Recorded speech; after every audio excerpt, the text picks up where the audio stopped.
The printer wheezed out the last rule card, and I peeled the lamination film smooth with the edge of my credit card. 7 rules. Not too many to seem paranoid, not too few to matter. I'd gotten it down to a science after 5 years of this. Laminated so they couldn't claim water damage. Placed strategically so they couldn't say they never saw them. My phone lit up on the kitchen counter. New reservation. The Ortiz family. Denver address. Checking in tomorrow for a full week at Cabin 7. 2 adults, 2 teenagers. October tourists were either hardcore hikers or families squeezing in one last trip before ski season. The teenagers probably meant the latter. I loaded my truck with the usual supplies. Toolkit, spare door locks, firewood, and the cards. The drive up to Cabin 7 took 40 minutes when the roads were dry, but October was anyone's guess. My grandfather's watch read 2:47 p.m. as I turned onto the final stretch of dirt road. Still plenty of daylight. Fresh elk tracks crossed the porch, pressed deep into the mud from last night's rain.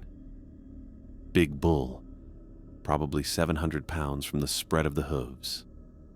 I followed them around to the back where they'd trampled Patricia Henderson's autumn mums. She'd complain about that when she got back from Florida. The kitchen window latch hung loose, metal bent outward. Wind damage, maybe, though we hadn't had anything stronger than a breeze all week. I added it to my mental repair list and shouldered the door open. The wood always swelled this time of year. Inside, I went through my routine. Rule card on the kitchen counter, propped against the coffee maker where the parents would see it first. Another on the hallway table, one in each bedroom on the nightstand. The teenagers would probably use them as coasters, but at least I'd done my part. I restocked the firewood bin, checked the generator, tested the carbon monoxide detector. Standard stuff. The kind of things that actually kept people safe, unlike the last 3 rules on those cards. But you couldn't very well write, "Don't let the thing that lives in these woods into your house," without losing customers. Back on the porch, I nearly missed them. 3 parallel gouges in the railing, cutting through the weather-treated wood down to raw pine. Each line ran about 8 inches long, spaced like fingers but too wide for any hand. Too deliberate for a bear marking territory. Bears scraped. They didn't carve. I crouched down, running my finger along one groove. The edges were clean, not splintered. Whatever made these had sharp edges, not claws. The wood inside looked fresh, maybe 2 days old, 3 at most. I pulled out my phone and took a few pictures, checking the angle of the light to catch the depth.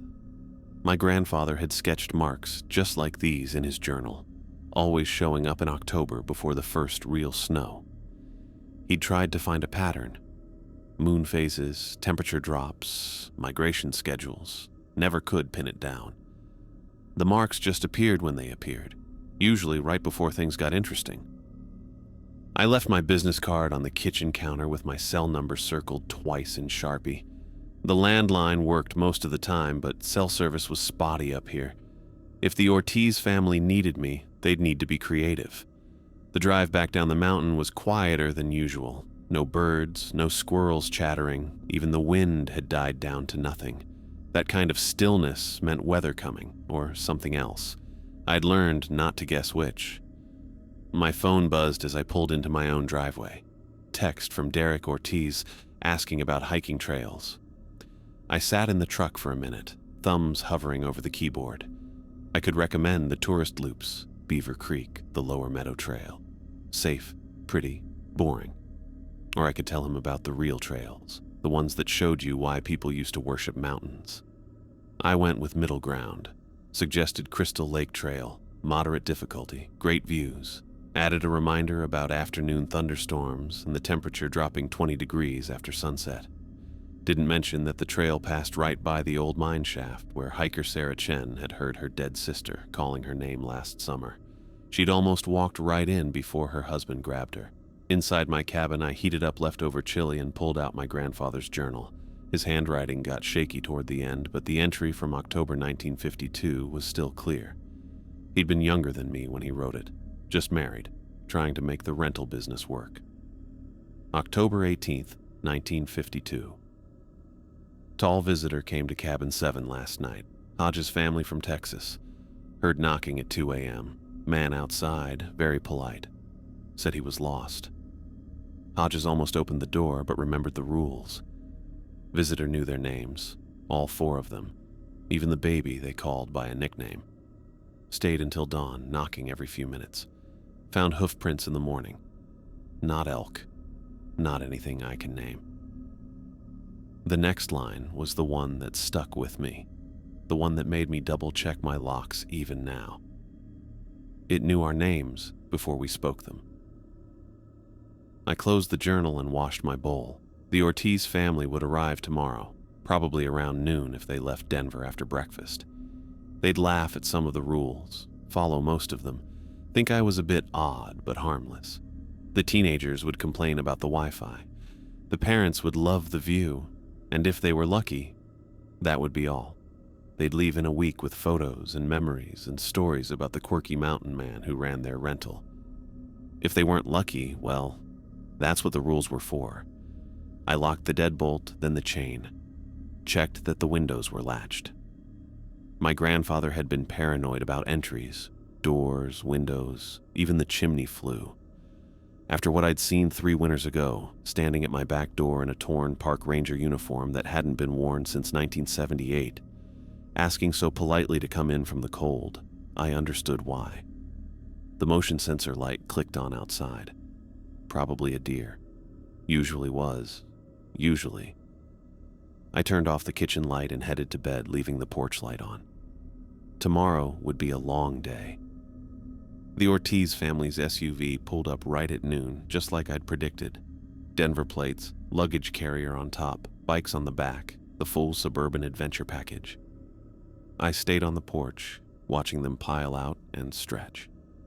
The dad, Derek, moved with that confident energy successful guys always had, already scanning the property like he was evaluating code.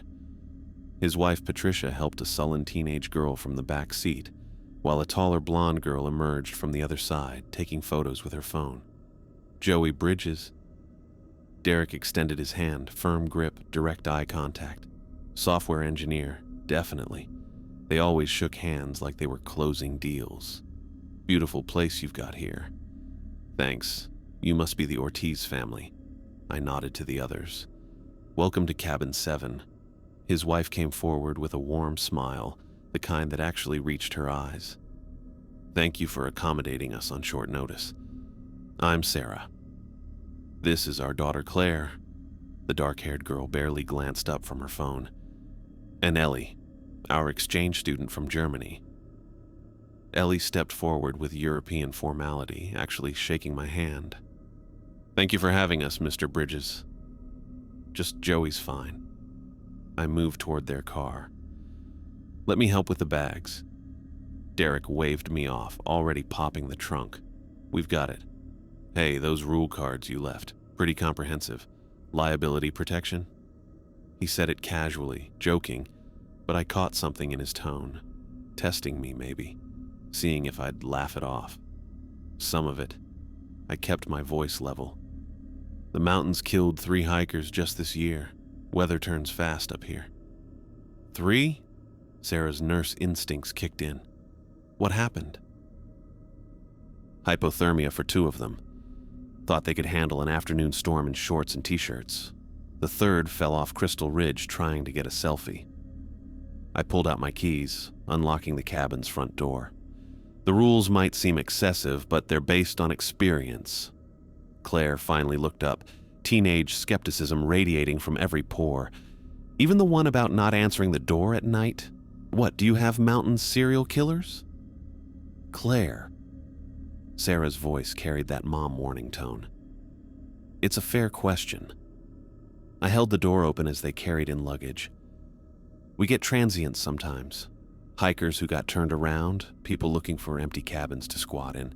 Most are harmless, but at night, up here, you can't tell the difference until it's too late. Derek set down a suitcase in the living room, already examining the locked windows. Makes sense. Better safe than sorry.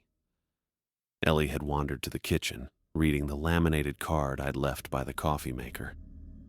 What does this mean? Respect the mountain as you would respect the sea. Smart kid, picking up on the strangest rule. I chose my words carefully. Locals have learned the mountain has moods. Sounds mystical, but it's practical advice. Don't take unnecessary risks, don't ignore warning signs, don't assume you're in control just because you have GPS and Gore-Tex.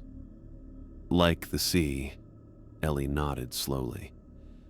In Germany, we have similar sayings about the Black Forest. Sarah was already checking the locks on the back door, thorough and methodical. Everything seemed secure. The previous guests didn't report any problems. The Millers left 2 days ago. No issues. I didn't mention the bent window latch I'd fixed or the elk tracks that looked almost deliberate in their path across the porch. They spent the next hour settling in while I showed them the generator, the firewood supply, and the emergency radio. Normal stuff. Derek made jokes about the Wi-Fi speed. Claire complained about the cell service. Sarah asked about the nearest hospital. 40 minutes in good weather, I told her, which was why the emergency kit was so well stocked. I was halfway down the mountain when my phone rang. Derek. Hey, quick question. We're hearing these sounds, like howling, but... He paused. They sound almost human. October. Right on schedule. Elk. Rutting season started last week. The bulls make some pretty weird calls trying to attract mates. Elk. His relief was obvious. Of course, city boy mistake. Happens all the time. They can sound eerily human, especially when the sound bounces off the canyon walls. Thanks, Joey. Sorry to bother. A sound in the background cut him off. Long, mournful, definitely organic, but wrong somehow. Even through the phone, it made my skin prickle.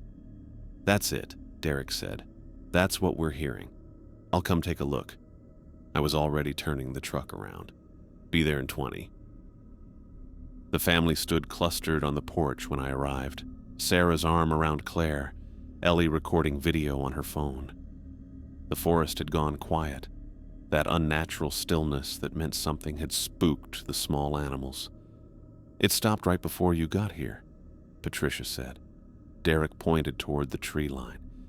Came from that direction, lasted maybe 30 seconds each time. I walked the porch perimeter checking for signs. Nothing at first, then I saw them. 3 parallel scratches on the pine tree beside their porch, right at eye level. Fresh enough that sap still beaded in the grooves. My chest tightened, but I kept my expression neutral. Probably a bear. The lie came easily after years of practice. They mark territory sometimes, especially if they smell food. Claire leaned in for a closer look. Those don't look like claw marks. She was right. Too clean, too precise, too intentional, but saying that wouldn't help anyone sleep tonight. Bears' claws can leave surprising patterns depending on the angle. I touched the marks, measuring with my fingers. Same spacing as the ones on the porch railing, same depth. I'll add some deterrent spray around the cabin tomorrow. Should keep them away. We saw eyes, Claire said suddenly, during our hike. Something was watching us. Sarah squeezed her shoulder. We saw reflections, honey. Could have been anything. They followed us. Claire's voice was steady, certain. When we moved, they moved. Ellie nodded agreement. I saw them too. Yellow, like a cat, but higher up. Too high for a mountain lion. Every instinct screamed at me to tell them more, to warn them properly. But direct truth had backfired before. The Chens had left immediately after I'd been too honest, and they'd broken down on the mountain road at dusk. Sometimes staying in a protected cabin was safer than fleeing in panic. Lots of wildlife up here. I pulled out my phone, making a show of checking the time. Listen, you've got my cell number, right? Not just the landline? Derek nodded. Programmed it in. Good. Cell service is spotty, but texts usually get through eventually. And remember, Stay inside after dark, Sarah finished. We will. I gave them the emergency flashlight from my truck and reminded them about the generator's quirks. The marks on the door seemed to pulse in my peripheral vision, but I didn't look at them again. The drive down was slower this time. I kept checking the mirrors, watching for movement in the trees. At the turnoff to the old family cemetery, I made a decision and pulled over. The cemetery hadn't been used since 1943, just 12 graves surrounded by a rusted iron fence. My great-grandfather's stone stood in the back corner, the inscription barely legible after decades of weather, but the marks above his name remained sharp. 3 parallel lines cut deep into the granite. My father had shown them to me when I was 15, said they'd appeared the night after the burial. No explanation, no theory, just another mystery to add to the collection. I traced them with my finger, feeling the impossible precision of the cuts. Warning or claim, protection or possession? My phone buzzed. Sarah. The doors, do they lock properly? Some of these old cabins have settling issues. I texted back. All locks replaced last year. Deadbolts are solid. Windows too. 3 dots appeared, disappeared, appeared again. Then, good to know, thank you. She was worried but trying not to show it. Smart woman. The worried ones usually listen to the rules better. The sun was already dropping behind the western peaks, painting everything orange and red. In 2 hours, it would be full dark. The Ortiz family would be inside, doors locked, probably making dinner and trying to treat this like a normal vacation. I hoped they'd follow the rules. All of them, especially Rule 4. The marks on my great-grandfather's headstone caught the last light of day, throwing shadows that looked almost like writing. But that was impossible. Stone didn't change. Marks carved in 1943 couldn't form new patterns. Could they? I got back in the truck and headed home, leaving the dead to their secrets and hoping the living would keep theirs locked away until morning. I jerked awake to my phone buzzing against the nightstand, the screen showing 2:03 a.m. Derek Ortiz. My stomach dropped as I grabbed it. Joey? His voice came out in a harsh whisper. Someone's knocking on our door. The words hit like cold water. I sat up, already reaching for my jeans. Don't answer it. We weren't going to, but... A sound in the background. 3 measured knocks, perfectly spaced. Jesus, there it is again. Where is everyone? I wedged the phone between my shoulder and ear while pulling on my boots. Back bedroom. Sarah's got the girls. More knocking, louder now. Should I call 911? They're 40 minutes away on a good day. I grabbed my keys and the rifle from above the door, the one with silver bullets I'd never tested. I'm coming up. Stay on the line. My truck fired up on the second try. The headlights cut through the darkness as I took the first curve too fast, tires spitting gravel. It stopped, Derek said. Then after a pause that made my skin crawl, someone's talking. Through the phone, I heard it, a man's voice muffled by the cabin door but clear enough. Hello, I'm sorry to bother you, but I'm lost. I took a wrong turn on the trail. Please, I just need directions back to the parking area. The voice sounded almost right. Almost. But each word came out too precise, like someone reading phonetically from a card.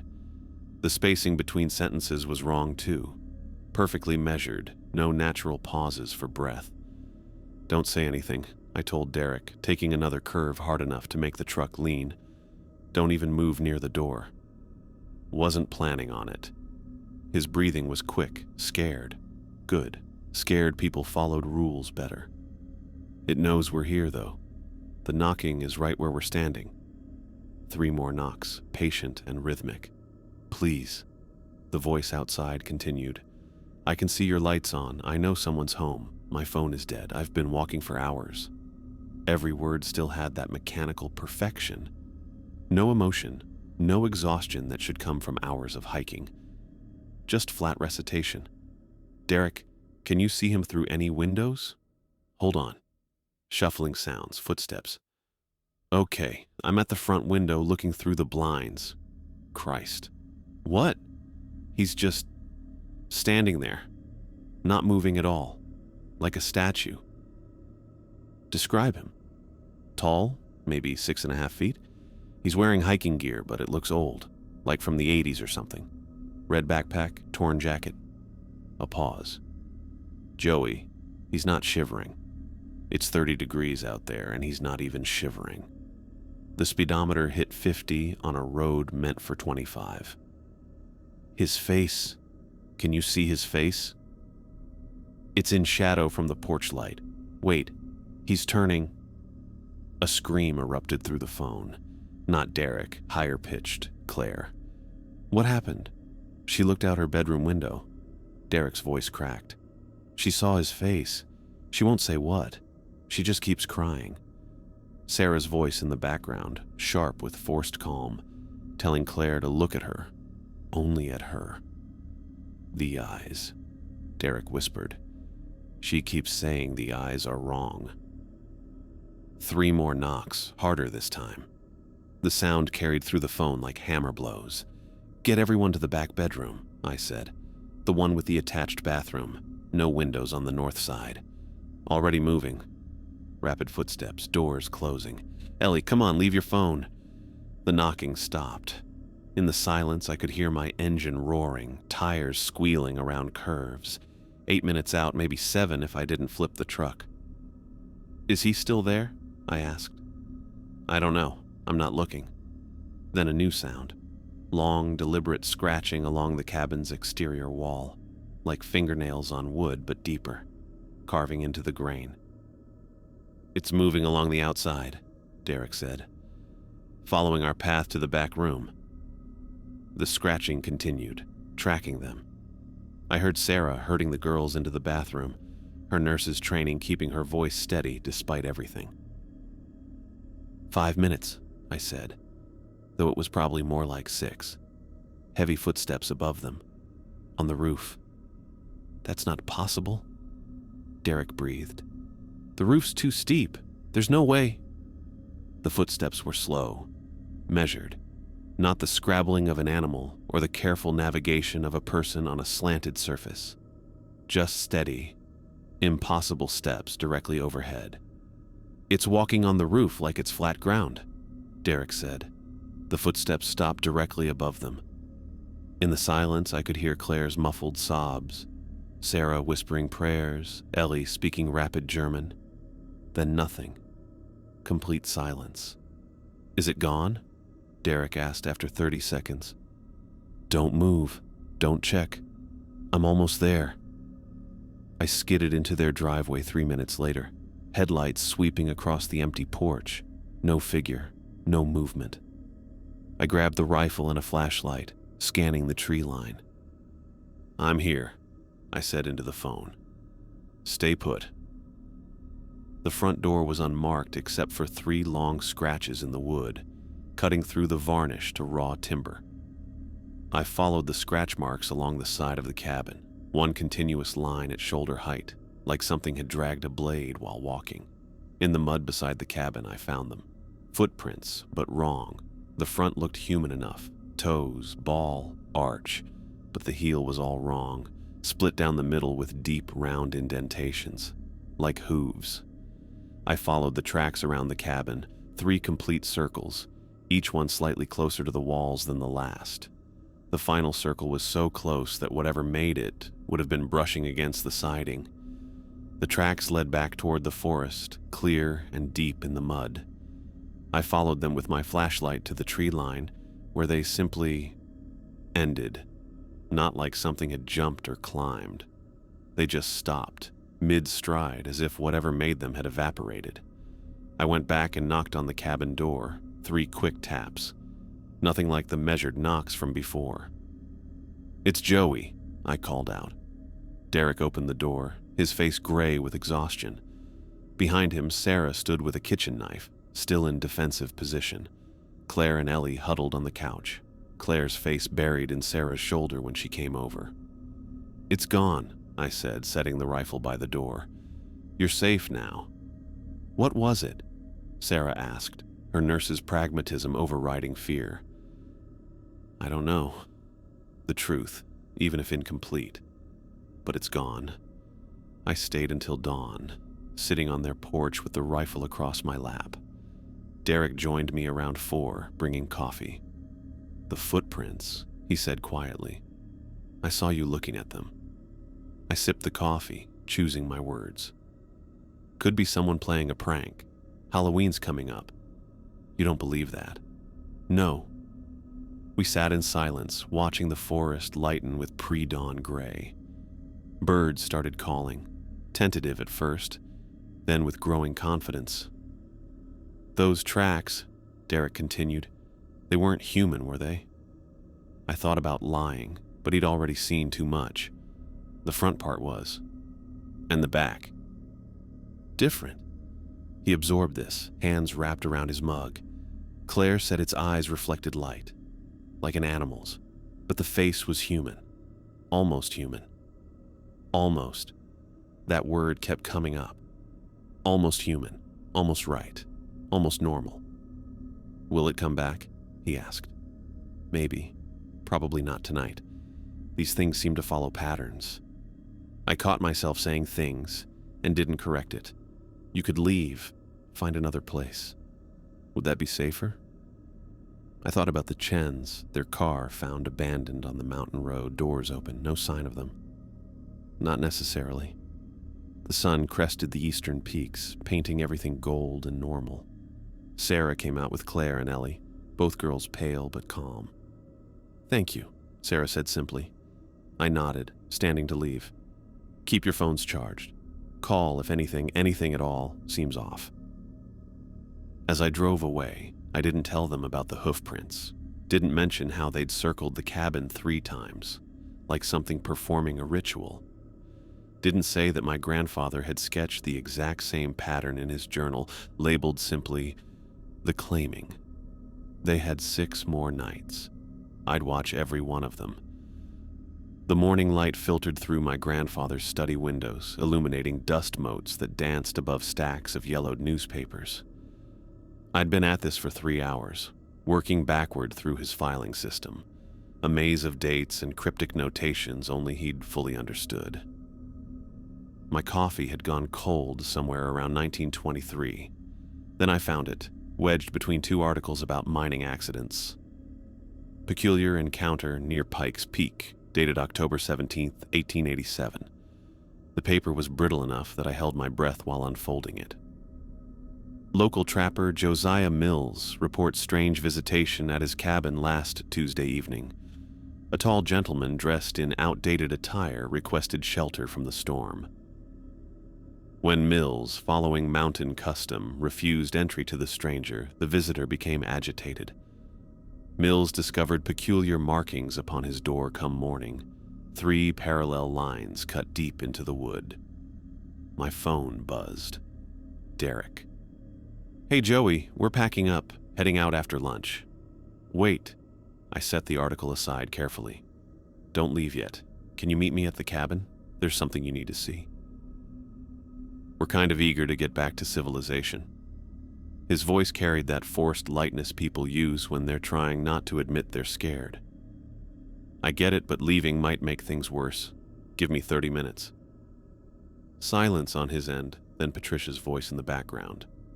They discussed in hushed tones before Derek came back. 30 minutes. I grabbed my grandfather's journal and 3 more newspaper clippings, including one from 1902 with a photograph, grainy but clear enough to show 3 marks carved into a settler's wagon. The caption read, "Mysterious vandalism or Indian warning."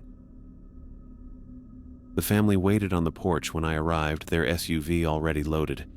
Claire sat on the steps, knees drawn up, while Ellie stood apart taking pictures of the tree line with her phone. "Thanks for waiting." I climbed the steps, noting fresh scratches on the railing I hadn't seen yesterday. I know last night was rough. Rough? Claire looked up, eyes red-rimmed. Something tried to break into our house. "But it didn't," I said, settling onto the porch bench. "And that's important." Patricia crossed her arms, full nurse mode assessment in her gaze. What aren't you telling us? I opened the journal to the 1887 article, handing it to her. This has been happening for a long time. Same pattern, knocking, requests for entry, marks left behind. She read quickly, professionally, then passed it to Derek. His engineering brain kicked in immediately. These dates, they're all October. Every single one. I flipped through more pages. 1887, 1902, 1921, 1952, 1978. 1978? Patricia interrupted. That's recent. Park ranger named Tom Hendricks went missing after reporting someone in outdated clothing asking for help near the Crater Lake Trail. I pulled out the photocopy. They found his uniform folded neatly at his cabin door 3 days later. Never found him. Ellie had moved closer, reading over Derek's shoulder. The marks, they appear in all these stories. Every time someone refuses entry, I showed them my grandfather's sketches. He spent 40 years documenting this. The marks aren't random, they're a message, or maybe a warning. Warning about what? Derek asked. I chose my words carefully. I think leaving suddenly, like you're running away, might be seen as disrespectful. These mountains were sacred to the Ute people long before settlers arrived. They had protocols, ways of showing respect. Patricia studied me. You think this thing, whatever it is, it's connected to that? Maybe. Or maybe it's older. I turned to Ellie. You mentioned finding a cave yesterday? She nodded, already pulling out her phone. Before the knocking started, Claire and I hiked the Eastern Trail while Derek and Patricia made lunch. I told her not to go in, Claire muttered. But I did anyway. Ellie swiped through photos. Look at this. The image showed a cave wall covered in symbols. Not Native American pictographs. I'd seen plenty of those. These were different. 3 lines intersecting in complex patterns, some forming triangles, others creating shapes that hurt to look at directly. Jesus, Derek breathed. How old are these? Can you send me those? I asked Ellie. She nodded, thumbs flying across her screen. My phone pinged moments later with 12 images. I enlarged one, comparing it to my grandfather's sketch from 1952. Identical, not similar, exactly the same, down to the angle of intersection. Your grandfather saw these? Patricia asked, looking between the phone and journal. He never mentioned finding a cave, but after his encounter in 52, he started drawing these obsessively, filled 3 notebooks. What encounter? Patricia's voice was sharp. I showed them the October 18th entry, letting them read about the tall visitor who knew the Hodges family's names. Patricia's face went pale when she reached the part about hoof prints. The tracks we saw this morning, Derek said slowly. The ones you said might be a prank, weren't a prank. No point in lying now. Front half human, back half, not. Claire made a sound between a laugh and sob. So we're being stalked by what exactly? I don't know. The admission felt like failure. My family's been here 3 generations and we still don't know. It appears in October, always during the first snow, which is forecast for tonight, by the way. It asks for entry, gets angry when refused, leaves marks, then usually disappears until next year. Usually? Patricia caught the hesitation. Sometimes it stays interested in particular families, follows them, watches. Nope. Claire stood abruptly. We're leaving. Now. That might make it worse, I said quickly. The Hendricks family in 93 packed up and ran after the first night. Their car was found abandoned on the mountain road. Doors open, engine running, no sign of them. That stopped her. She sank back onto the steps. Derek was doing mental calculations. So what do you suggest? Stay for your remaining nights. Don't act afraid. Respectful, but not afraid. Thank the mountain when you leave. I felt ridiculous saying it, but my grandfather's notes were clear on this. And stay together. Whatever this thing is, it seems focused on isolation. It wants people alone. You really believe this? Patricia asked, not skeptical, just direct. 3 winters ago, something knocked on my door at 2 a.m. I looked through the peephole and saw Tom Hendricks in his ranger uniform. Problem was, Hendricks disappeared in 1978. I met each of their eyes. So, yeah, I believe. Silence stretched across the porch. Wind rustled through pines, carrying the smell of coming snow. "We'll stay," Derek finally said. "But we're boarding up the windows." "I'll help," I offered. "And tonight? I'll be watching from my truck. You won't see me, but I'll be there." Patricia nodded slowly. "Those symbols in the cave, what do you think they mean? Communication, maybe? Territory marking?" I gathered up the journal and articles. "I'm going to contact the university, see if their anthropology department has any ideas." Ellie spoke up. "In Germany, we have stories of things that guard forests. They test humans, see if they're worthy of passage." "You think this is a test?" Claire asked. "Maybe. Or maybe it's just territorial." Ellie shrugged. "Either way, running seems like failing." We spent the afternoon securing the cabin. Derek and I boarded the lower windows while Patricia organized supplies in case they needed to barricade themselves in the back bedroom again.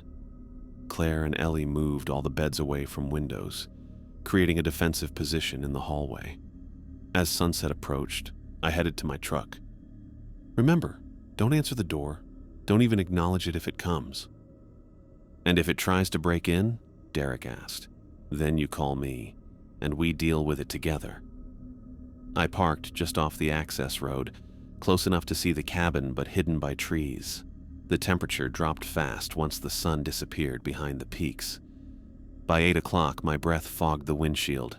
10 o'clock. 11. Nothing. Then, at 11:17, movement in the trees. A tall figure emerged from the forest, walking with that too smooth gait I'd seen 3 winters ago. Through my binoculars, I tracked it as it approached the cabin. It stopped at the tree line, maybe 30 feet from the porch. Just standing there, watching. The porch light caught its silhouette, definitely over 7 feet tall. Human-shaped, but wrong in proportion. The head was the worst part. In profile, I could see protrusions from the skull. Antlers or horns, branching up and back like a crown of bone. It stood perfectly still for 3 hours. No shifting weight, no adjusting position, like someone had paused a video. Even through binoculars, I couldn't make out facial features. The face stayed in shadow despite the moonlight. At 2:20 a.m., clouds rolled in from the west, covering the moon. In the 30 seconds of complete darkness, the figure vanished. Not walked away. Vanished. When the clouds passed, the tree line was empty. I waited until dawn, then walked the perimeter. The tracks were there, as I'd expected, but this time, they formed a deliberate pattern. 3 concentric circles around the entire cabin, each one tighter than the last. My grandfather's journal mentioned this exact pattern, sketched in shaking handwriting the night before the creature tried to enter his home. The night before, everything changed.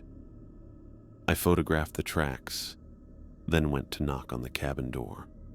3 quick taps, our agreed signal. Derek answered, looking haggard. Behind him, the others sat around the kitchen table, nobody even pretending they'd slept.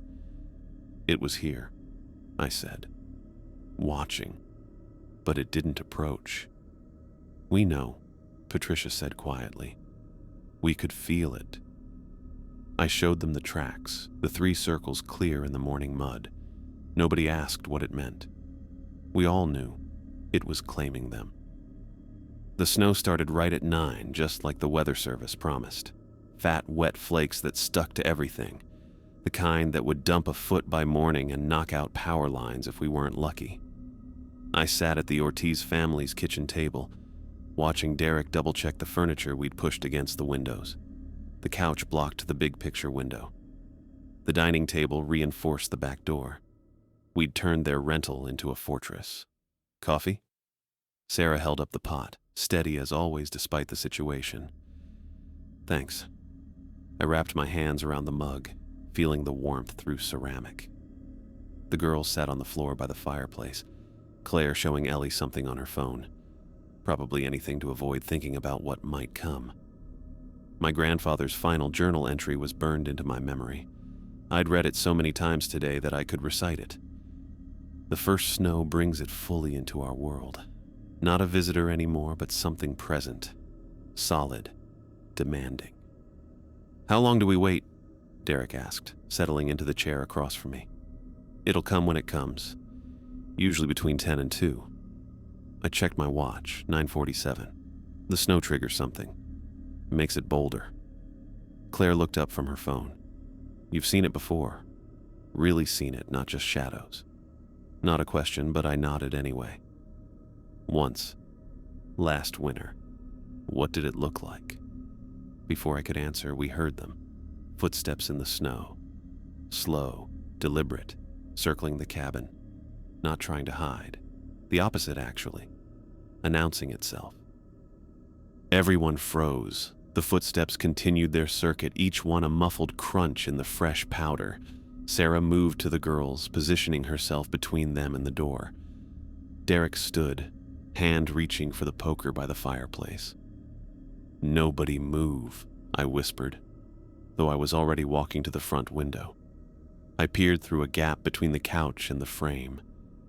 The porch light illuminated falling snow, turning everything into a white curtain. Then it stepped into view, 8 feet tall, maybe more. Its body was wrapped in what might have been a Union Army coat once, now rotted to tatters that hung like moss. But the head, God, the head. Massive elk antlers erupted from its skull, 12 points on each side, so heavy they should have snapped its neck. The face below was stretched like someone had grabbed human features and pulled them over a frame too large. Eyes set too wide, reflecting the porch light like a coyote's.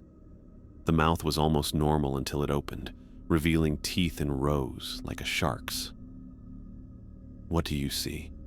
Derek whispered. I couldn't answer.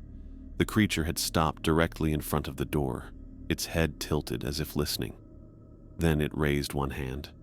Too many knuckles, fingers that bent in ways that made my stomach turn, and knocked 3 times, polite as a neighbor. Hello? The voice was beautiful, melodious, like a trained singer's.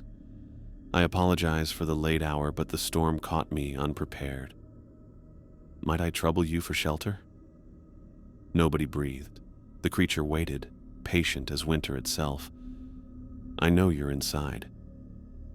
Still that gorgeous voice, each word perfectly enunciated. Derek Ortiz, software engineer from Denver. Sarah Ortiz, ICU nurse at Denver General. Claire Romero, honor student who hides her grades. Ellie Schneider, exchange student from Munich, writing about American folklore. Claire made a strangled sound. Sarah pulled both girls against her. The creature continued, voice never changing tone. And Joey Bridges, Joseph Michael Bridges, 3rd-generation caretaker, keeper of incomplete rules, reader of old journals. My middle name. Nobody up here knew my middle name. It wasn't on any paperwork, any licenses. Even my father had only used it when I was in serious trouble. Please, it said. The snow is so cold. The politeness made it worse somehow, like being stalked by something with perfect manners. Silence stretched for 30 seconds. Then the door exploded inward with a crack like thunder. No, not exploded.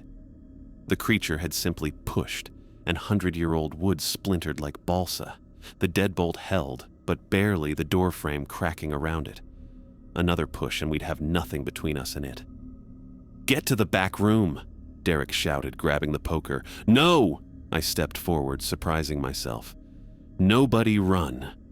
The creature hit the door again. Wood screamed. The deadbolt bent but held. My grandfather's words came back. The mountain has its own will. Sometimes you have to acknowledge what owns the land. I walked to the door, close enough to smell the thing outside. Pine sap and old death and something metallic like copper.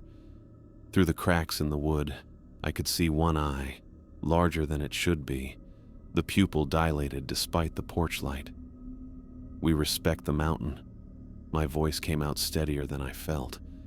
We respect its age, its power, its guardianship. The pounding stopped. Through the ruined door, I saw the creature step back, its head tilted again, those impossible antlers catching snow. Listening. "We're temporary," I continued, the words coming from somewhere deeper than thought. "We know that. We're visitors on land that was never ours. We follow the rules. We don't take more than offered. We'll leave in the morning and disturb nothing sacred." The creature stood perfectly still. Snow accumulated on its antlers, on the remains of its uniform, turning it into a statue. Then it raised that wrong-jointed hand and drew 3 lines in the air. The gesture was slow, deliberate, almost ceremonial. "Acceptable," it said in that beautiful voice. It began walking backward, never turning around. Those reflective eyes stayed locked on mine through the ruined door. 10 feet, 20. At the tree line, it stopped. "The old agreements hold," it said. "For now." Then it stepped backward into the forest and was gone. Not hidden by trees.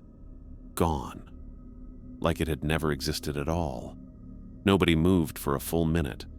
Finally, Sarah lowered herself onto the couch, pulling the girls with her. "What agreements?" "I don't know." I examined the door, split down the middle, but somehow still standing. My grandfather never mentioned agreements. Derek was already moving furniture to barricade the broken door. "Will it come back?" "Not tonight." I helped him shift the bookshelf. "When it makes a decision, it keeps it. That's one thing we've learned." Ellie finally spoke, her accent thicker with stress. "It knew your middle name." "Yeah. How?" "Same way it knew everything else, I guess." I thought about those eyes, too intelligent, too knowing. It's been here longer than any of us. Maybe it just knows things. We spent the rest of the night awake, taking shifts, watching the tree line. The snow kept falling, covering the creature's tracks, erasing evidence of its visit except for the destroyed door. Around 4 a.m., Claire fell asleep against Sarah's shoulder. Ellie dozed in the chair by the dying fire. Derek and I stood by the window, watching dawn creep across the mountains. "The old agreements," he said quietly. "You think there really was some kind of deal? Between the first settlers and that? Maybe. Or maybe between the Ute and whatever came before." I thought about the cave symbols Ellie had photographed, patterns that hurt to look at. "Some things are older than history. But it accepted your words, your acknowledgement. For now." That phrase stuck with me. For now. Like agreements could be renegotiated, like the rules might change. The sun broke through clouds, setting the fresh snow ablaze with light. In a few hours, the Ortiz family would pack up and leave. They'd go back to Denver, back to normal life, and try to process what they'd seen. Maybe they'd convince themselves it was altitude sickness or mass hysteria. People were good at forgetting impossible things. But I'd remember. I'd add tonight to the journal, another entry in my family's catalog of encounters, and I'd think about that phrase, the old agreements, and wonder what exactly my ancestors had promised to keep us safe. Outside, the mountain stood silent under its blanket of new snow, keeping its secrets. Somewhere up there, in caves and forests older than memory, something watched and waited and remembered agreements made in desperate darkness. Tomorrow, new guests would arrive. I'd give them the rules, hope they'd listen, and watch another family struggle with the impossible truth of this place. But tonight, we'd survived. The agreements, whatever they were, held. For now, I helped the Ortiz family load their SUV as the morning sun turned last night's snow into streams of meltwater running off the cabin roof. The broken door we'd barricaded with furniture looked even worse in daylight, splintered wood and bent metal that no amount of explaining could make normal. "Insurance should cover it," I said, though we both knew no claim would capture what really happened. Derek secured the last suitcase, then turned to face me. "Will it follow us? Back to Denver?" The question I'd been dreading. "I don't think so. In all the records my family's kept, it's never left the mountain. Whatever it is, it seems tied to this specific place." "Seems?" Patricia emerged from the cabin with the girls. "That's not exactly reassuring. It's the best I can offer." I watched Claire helping Ellie with her backpack, both of them moving like they hadn't slept in days. "This thing has boundaries. Rules it follows, just like it expects us to follow ours." Claire approached me, phone in hand. "Here." She showed me her number on the screen. "When I'm ready, not now, but when I'm ready, I want to know more. About the history, the agreements, all of it." I added her contact, understanding the weight of what she was asking. Some knowledge you couldn't unlearn. Ellie pulled out her phone, swiping through images. "The cave photos. I'm sending them all to you." Her fingers moved across the screen with German efficiency. There were sections I didn't photograph, deeper parts. The symbols there were different. Different how? Older, I think. More primitive. Less geometric and more like actual drawings. She met my eyes. Like stories. My phone buzzed repeatedly as her photos arrived. Dozens of them, each showing those impossible patterns that seemed to shift when you weren't looking directly at them. They piled into the SUV, Patricia taking the driver's seat. As they pulled away, Derek lowered his window. "Thank you. For everything. For being honest when it mattered." I watched their taillights disappear around the first curve, then stood alone in the muddy driveway. The mountain felt different in their absence, not empty but expectant, like something waiting for the next move in an ancient game. The hike to Ellie's cave took 40 minutes through melting snow and mud. I'd brought proper equipment this time, headlamp, camera with extra batteries, even rope in case the cave went deeper than expected.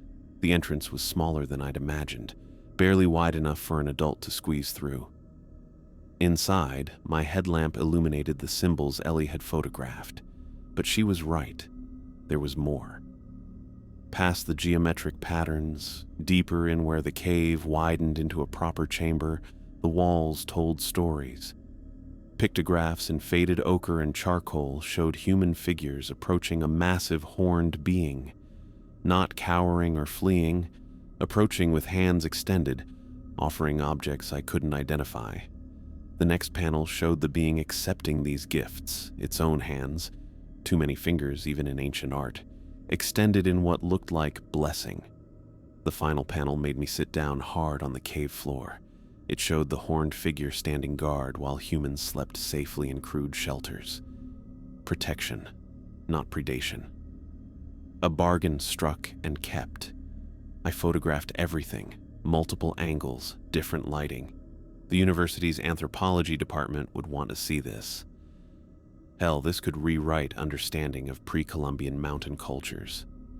But even as I documented, I knew I'd be careful about what I shared. Some knowledge carried responsibility. The hike back was harder, my mind churning through implications. The creature, guardian, spirit, whatever it was, hadn't always been humanity's enemy. The pictographs suggested coexistence, even reverence.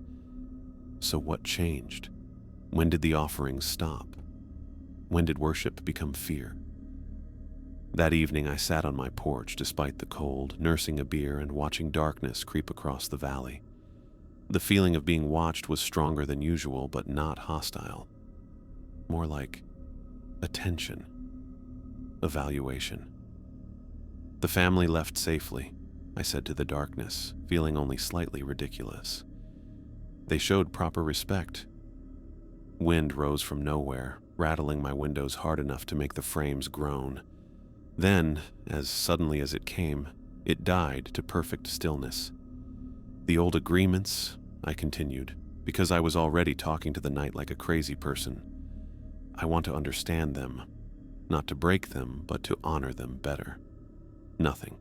Just stars and cold and the distant sound of an owl. I went inside, locked up with my usual paranoia, and tried to sleep, but my mind kept returning to those cave paintings, humans and monster in partnership, not opposition. Morning came gray and damp, clouds sitting low on the peaks. I made coffee and stepped out to check the weather when I saw it. A single line carved into my porch railing. Not 3 lines like a warning or claim. Just one, clean and deliberate, right where I usually stood to watch the sunrise. I ran my finger along the groove. The edges were sharp, fresh, but the wood inside had already weathered like the mark had been there for years. Acknowledgement. That's what it felt like. Not approval exactly, but recognition. Like the mountain itself had nodded in my direction. I went inside and pulled out the laminated rule cards, the ones I'd perfected over 5 years. 6 rules that had kept people mostly safe. But now I added a 7th, printing it on the same cardstock, laminating it with the same care. 7. If you must leave suddenly, thank the mountain for its hospitality. Such a simple thing, but the Ortiz family had done it instinctively. That respect, that acknowledgement of being guests on ancient land. Maybe that was the real agreement. Not fear, but recognition. Not submission, but respect. My phone rang, a cheerful voice asking about availability for next week. The Hendersons, party of 6, including 4 children. I confirmed their reservation, already mentally preparing for the conversation about rules, about respect, about things that knocked in the night. After hanging up, I looked toward the peaks where snow still clung despite the warm spell. Somewhere up there, in caves and forests that had never known a surveyor's mark, something ancient kept watch. It had been here when the Ute people first arrived, had watched Spanish explorers, had seen miners and settlers and tourists come and go like seasons. We were temporary, all of us. Our cabins and roads and cell towers were just the latest page in a story that started before human memory and would continue long after we were gone. The creature knew this, had always known it. The rules weren't perfect. They were just the best translation my family had managed between 2 worlds that barely touched. But they were something, a framework for coexistence, a way to share space with something that had prior claim. I filed the new cards with the others, ready for the next family who'd laugh at some rules and follow others and probably never know how close they came to something impossible. If they were lucky, they'd leave with photos and memories and stories about mountain weather. If they weren't lucky, well, that's what the rules were for. The single line on my porch railing caught the afternoon light, throwing a shadow that looked almost like writing. But that was probably just my imagination. Probably.